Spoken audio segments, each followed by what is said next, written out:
are live, except for Spatry. He's a coffee zombie. I guess the coffee isn't working, is it, Spatry? You know, it's funny, Toss, because, this week I got sick twice from drinking too much coffee. I guess my body's starting to have a reaction to all that caffeine. And, it's Sunday night news and nonsense. Hi, everybody. How you doing, Toss? I'm doing good. Let me just say briefly, congratulations to the Denver Broncos. They are going to the Super Bowl. And speaking of Super Bowls, how come there isn't like a KDE Bowl, like a Linux Mint Bowl? That's not fair. Well, the thing is, give it another year or two, because we've got so much news this year already in the Linux world. It's amazing all the news that's been coming out. I have to ask you, Toss, are you using Google Chrome? I use it sometimes, yes. Okay, well, I've got a reason for you not to use it, and this is going to blow you guys away when you hear this. NSA, everybody loves the NSA. Let me just say it, okay? No, we're not there yet, but we'll get to that later. Okay. Okay, adware vendors buy Chrome extensions to send ad and malware-filled updates. One of the coolest things about Chrome is silent automatic updates that always ensure that users are always running the latest version. While Chrome itself is updated automatically by Google, that update process also includes Chrome's extensions, which are updated by the extension owners. This means that it's up to the user to decide if the owner of an extension is trustworthy or not, since you are basically giving them permission to push new code out to your browser whenever they feel like it. To make matters worse, ownership of a Chrome extension can be transferred to another party, and users are never informed when an ownership change happens. Malware and adware vendors have caught wind of this and started showing up at the doors of extension authors looking to buy their extensions. Once the deal is done and the ownership of the extension is transferred, the new owners can issue an ad-filled update over Chrome's update service, which sends the adware out to every user of that extension. So are you going to continue using Chrome with that in mind? I'm going back to my safe house, Internet Explorer 10. There you go. So, Microsoft to the rescue. Yeah, right. Absolutely. The NSA is buying up those extensions. Hey, guess what, Toss? I think you're going to like this one. Okay. From the OMG Ubuntu website, apparently Ubuntu 12.04 beats Windows and Mac in GCHQ security report. GCHQ's information security arm reviewed 11 of the most popular end-user OSs against a 12-point list of security criteria. Google's Android, Apple's Mac OS X, and Microsoft Windows 7, 8, and RT were among systems that were compared. So apparently, Ubuntu 12.04 LTS was the only operating system to fully pass 9 of the 12 listed security recommendations. Yes. Interesting article. Just hit omgubuntu.co.uk. You can easily find the article right there. I thought that was very interesting. Well, yeah, it's no secret that my number one reason for using Linux is security. I do feel more secure using Linux. It's kind of ironic because one of the last polls I did, what was the best Linux operating system for Windows users, and Ubuntu came in almost last. Poor Ubuntu cannot get any respect. Yeah. So, it just stands to reason, some people might have some issues with, Ubuntu, is it really that secure with the shopping lenses, that sort of thing? Well, I personally think turn them off. Just turn those off. But I mean, that's got to say a lot about GNU Linux because, Linux has always been well known for its security and that sort of thing. Yes. Okay, well, it appears that Intel is set to lay off 5% of its workforce, cutting 5,000 workers, removing 5,000 jobs in 2014. Ouch. In an industry that's becoming more competitive with the rise of mobile devices, Intel has announced that it is set to cut 5% of its workforce, or approximately 5,000 jobs, said Intel spokesman Chris Krautner. This is part of aligning our human resources to meet business needs. The news comes after a recent slide in the sales of traditional PCs, even though the company's last earnings report suggested that the market had stabilized somewhat. Mm. Look, it appears, and we talked about this, that the hottest selling items are Chromebooks, the supposedly non-existent, not non-real laptops. I mean, people got to realize that maybe they're not full functioning machines, but they still can do many things that a regular laptop can do. Yeah, I mean, the PC market hasn't been very good the last couple of years, Patrick. Maybe it has stabilized. Really, I don't know.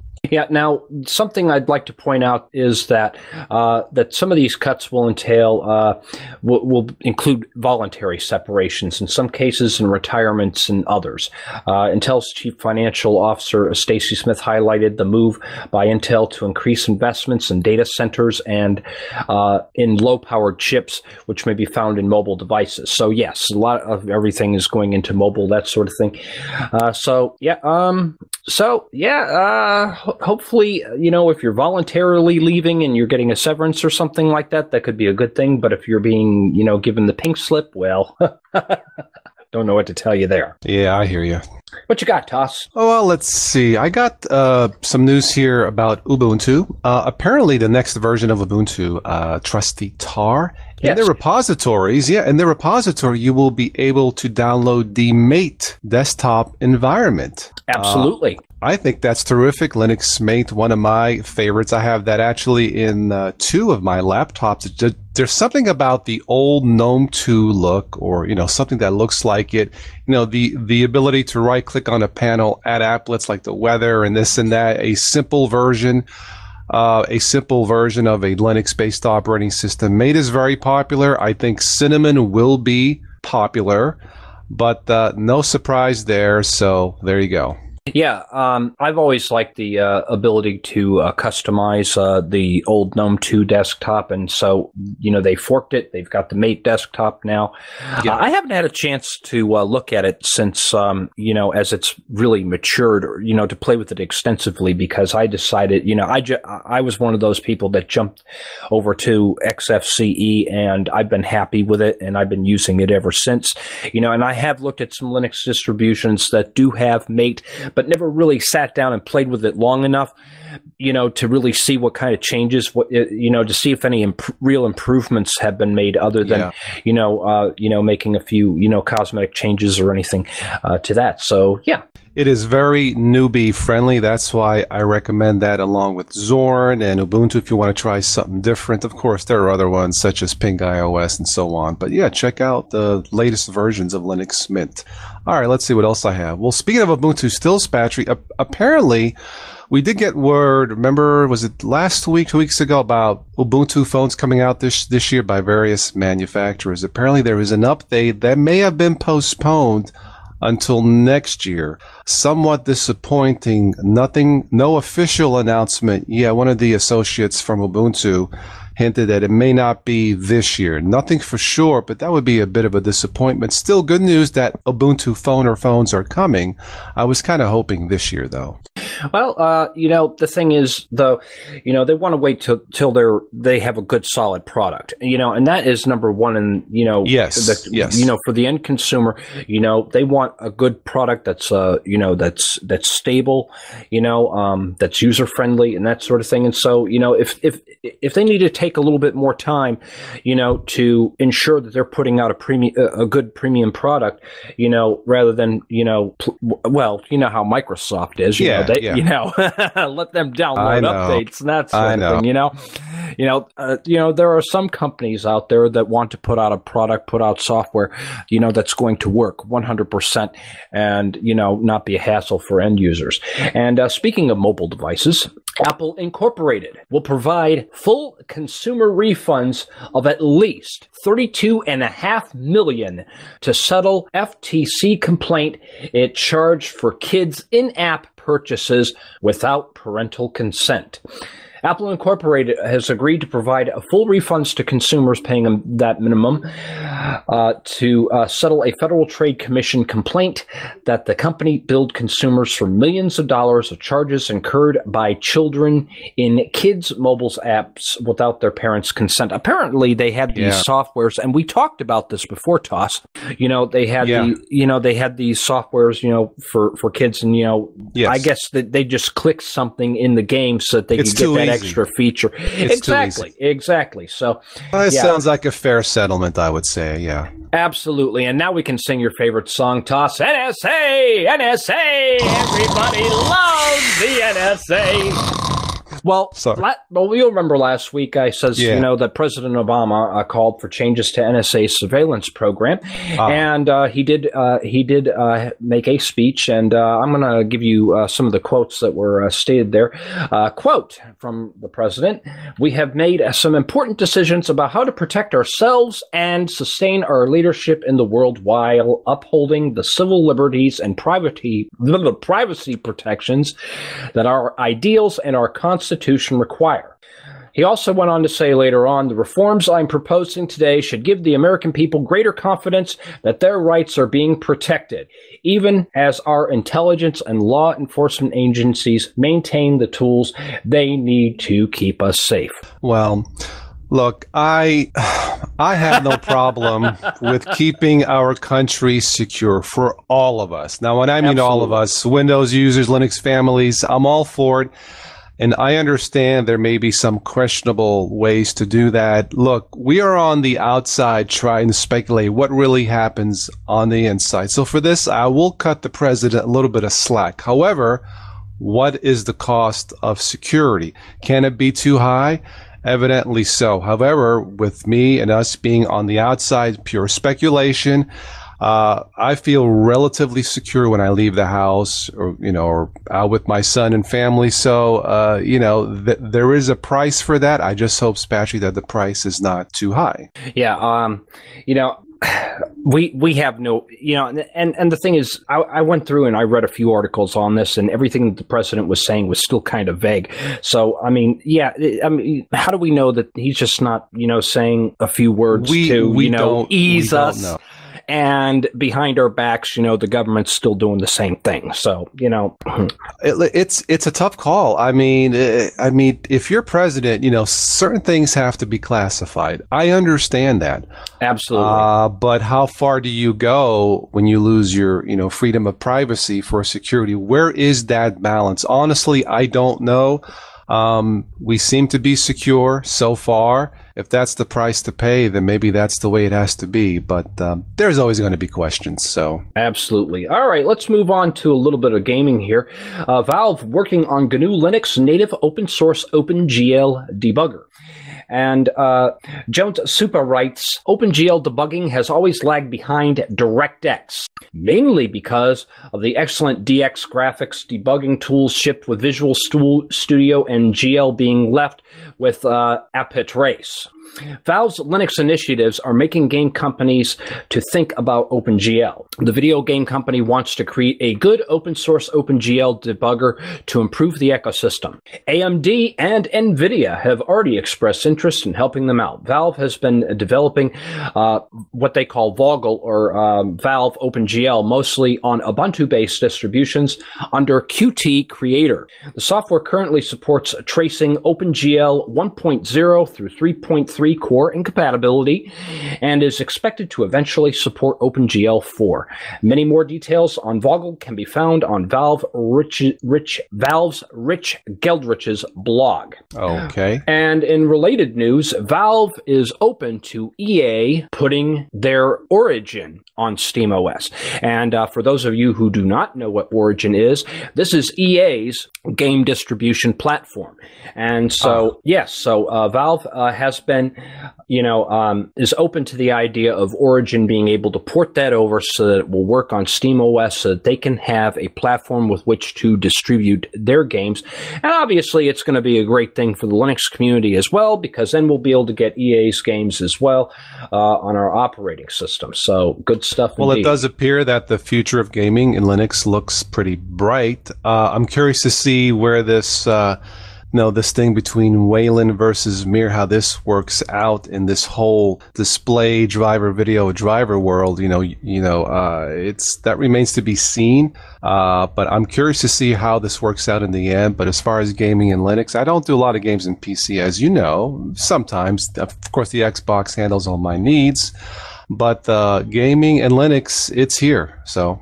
Yeah, it's funny. I just had a look at the recent Humble Bundle, and I just picked up Strike Zoot Zero because I like my space combat sims. Boy, that game looks awesome, and that's the thing. I'll take your word for it. Okay. Yeah. Well, the thing is, I'm just loving gaming on Linux more and more and more. And the thing is, we just got another graphics driver update. Everything is just running smoothly on my system. I love the refresh rates and everything, and how well the games play. I mean, I'm just loving it to bits. Cool. Yeah, well, it seems like games play better in Linux than they do on Windows, But, to the listeners out there, your mileage may vary. Absolutely. Well, speaking of games, I have some Microsoft news. I just got word of this just a few days ago.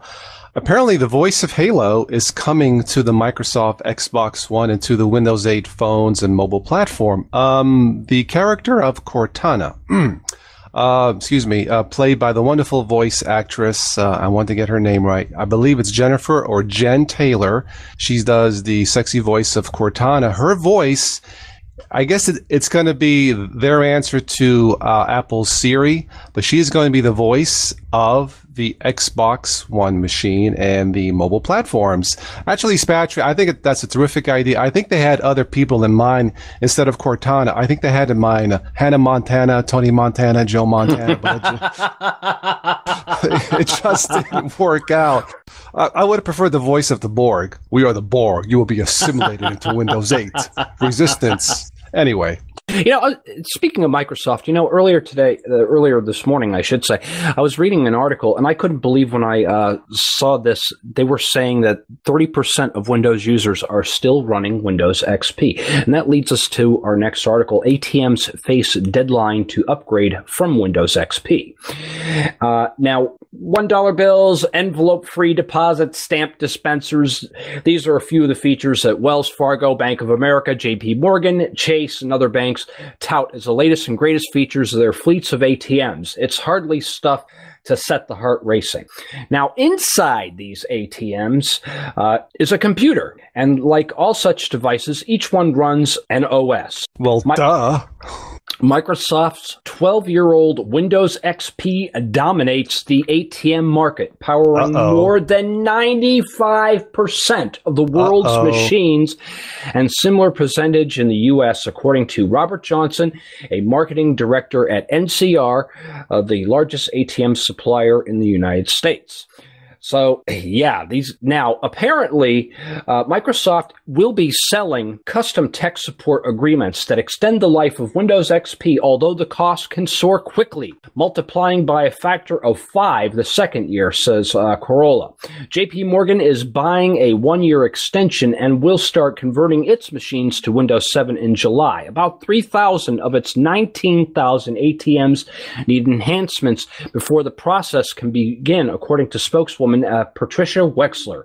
A Wells Fargo spokesman says the company is working with Microsoft and ATM manufacturers to upgrade its machines. Well, look, these companies knew what was coming. They were warned years ago. I don't blame Microsoft on this. In fact, I give Microsoft credit for having an OS that has lasted this long with the proper updates. So kudos to Microsoft for that. Windows 7, I use it. No blue screens appear, blue screens. Yeah, screens. No blue screens. You do the screaming, not me. But, look, they had fair warning. And if they want to buy a 1-year extension, if that's their choice until they upgrade to Windows 7, certainly. I just hope it's going to be as secure as possible, but if that's the way they want to do business, I have no problem with that. Now, interestingly enough, many of these ATMs, though, are using a scaled-down version of Windows XP called Embedded. Windows XP embedded, and that will have support until 2016 in another related article that I was reading. But for those of you who are still running Windows XP and you absolutely refuse to switch, the good news is that if you're using Microsoft Windows security products, you will have support for those until July 14th of 2015. And that would be for its... the name is on the tip of my tongue right now. And I don't see it in the article here, but they have their own security. Yes, Microsoft Security Essentials. Yes, that will continue to get support, but you will not get support. I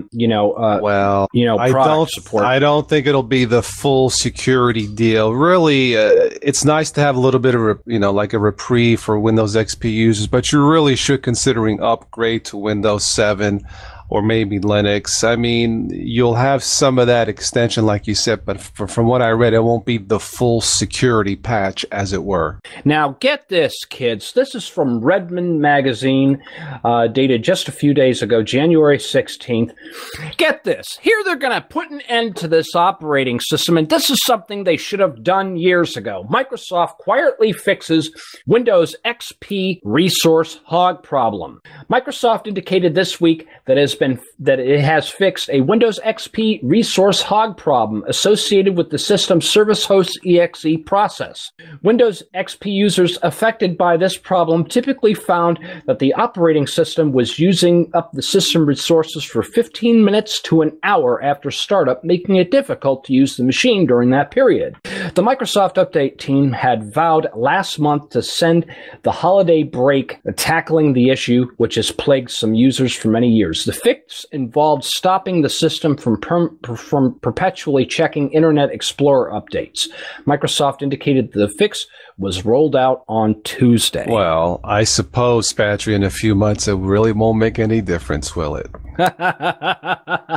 Let's move on to nonsense, shall we? Oh, well, hold on. I got a humdinger for you then. Okay. Using nanotechnology to build thinner, stronger condoms. We are Borg. All right, go ahead. HughPickens.com writes, Discovery Magazine reports that the Bill and Melinda Gates Foundation has granted $100,000 to Boston University School of Medicine and Boston Medical Center to develop a nanoparticle coating for condoms that will make them more comfortable and stronger while simultaneously keeping them thin to preserve and increase sensation in order to make them more appealing to use. Excuse me, but I want no robots on my Tiny Johnson. I'm sorry. Oh, boy. Well, let me see what I have here that's not that crazy. But this is true news, though. Well, of course it's true. I mean, if there's truth is stranger than fiction, right? Spatry, have you heard of Google Moon? I mean, there's Google Earth. Yes, there's Google Moon. Well, apparently Google Moon, they have found what appears to be on the moon a triangular-shaped craft with some kind of rows of lights. Here we go with the conspiracy theory. Do a search on this. It's there. From what I see, it certainly does look like a non-artificial, object. You know what? One of these nights, we should do a show just on the theory of aliens and if it's true and the possibility and all that. But I found it fascinating. Just do a Google search or Yahoo search. Google Moon finds triangular shaped craft on moon. And let me know what you guys see. Let's see what else we have here. Oh, one last thing. This is actually down your alley, down where you live, down in Florida. Apparently, Spatry, a young man on a skateboard, walks into a Target. Boy, poor Target can't catch a break. He steals a big screen TV and wheels it out on his skateboard, successfully stealing the TV, and is yet to be found. Imagine that. What size TV was this? 32-inch, and I believe here it is. The skateboard was powered by KDE. Well, there you go. No. I'm just kidding. No, but if you do a search on this, there is video surveillance tape that was released, and this young man, like he owned the store, just walks in, picks out the TV, grabs it, puts on a skateboard, and there he goes. So maybe that'll be like a new sports show, stealing TVs on skateboards or something. Yeah. Yeah, that sounds like a comedy skit I saw on SCTV many years ago called "Take the Money and Run," and take the TV and run, right? And they got this golden idol and everything, and there's a bunch of cannibals standing around, and the guy goes and takes the idol and get him. Never mind. Okay, yeah, you had to be there to see it. Okay, well, honestly, that's all I have for tonight. Yeah. All right. Well, before we go, I have an announcement. Balmer Peak, who is an admin on my forums and chat, and he's also an upstanding member of the Linux distro community, has a giveaway. And he's got this Logitech 5.1 surround system that has been, used, but he's giving this away. And all you have to do is hit the link in the show notes that I'll have below to visit the linuxdistrocommunity.com forums. You'll need to put in a number anywhere between 1 and 1,000 to enter. This giveaway is only available to participants who live in the contiguous United States, apparently, because of shipping costs and that sort of thing. But yeah, he's got a 5.1 surround sound system, so good luck to one and all. Sign up to win, and remember, you don't win if you don't play. And that's all I have, and well, when it comes to computer speakers, you really need something than the old, little speakers that are built in the monitor battery. They just don't cut it, especially trying to listen to us in stereo. That's just not going to work, is it? No. Yeah, I've got a surround sound plugged into my laptop and that sort of thing. But hey, I signed up for it because, hey, I can hook this up to the TV in the living room or something like that, because the speakers in the TV that I have are awful. Well, mostly, yeah. I hear you. Just one last thing. I have a new poll out. Quickly vote for what you believe to be the best Linux desktop environment. I'll have links below in the show notes. You voted, the last poll was for Linux Mint, for the best Linux OS for Windows users. And right now, not necessarily just for Windows users or beginners, but what do you think, you folks, is the best desktop environment? Right now, Spatry, on my desktop, I have Ubuntu. I log out and log into Linux Mint Cinnamon and XFCE. And that's the beauty of Linux. It is highly customizable. So there you go. Okay, and I didn't get a chance to cast my vote in your poll, so I'm going to go with Linux Lite version 1.08 just released. That is my personal favorite in terms of the best replacement for Windows XP. So if you are using Windows XP and you're looking for a great alternative, you should check out Linux Lite. It uses the XFCE desktop, which is very easy to customize, and it has excellent documentation on the CD. I mean, you don't even have to go online. Yes, it looks pretty nice and pretty zippy. It should be easy for beginners. Absolutely. Absolutely. And you can use one of the launchers in the menu to open up IRC or open up Mumble, and you can chat with people on here live, or you can chat, or you just do text chat on IRC. It's all set up, ready to go. And, one of the best user-friendly distros is based on Ubuntu 12.04. But it has a newer kernel. It's now touting Linux 3.8 kernel. So yeah, good stuff indeed. Cool. I'd like to take this time to thank you, Toss, and I'd like to thank Voltam and the Linux distro community for having us. Thank you, everybody who's been participating on IRC and joining us in the listening room. We'll be back, I guess, next week for another news and nonsense report. Yes. Thank you, all of you, for joining us, and we'll see you next time. Yep, we'll see you. We'll catch you guys next week. Just a very brief reminder: you do not have to be. You can be, rather, if you are just a Windows user and thinking about Linux, you are welcome to join. This community is open to all. So thank you once again. Absolutely. Yep, man. We'll see you next week. Ciao. Arrivederci. Boy, that didn't sound convincing. Get off my mumble, Toss. Adios, muchacho. Today's show was brought to you by the Linux Distro Community. Visit us today at linuxdistrocommunity.com and chat with us on Mumble or in IRC on the Freenode network in the Linux Distro Community channel. The Linux Distro Community. Freedom through the sharing of knowledge.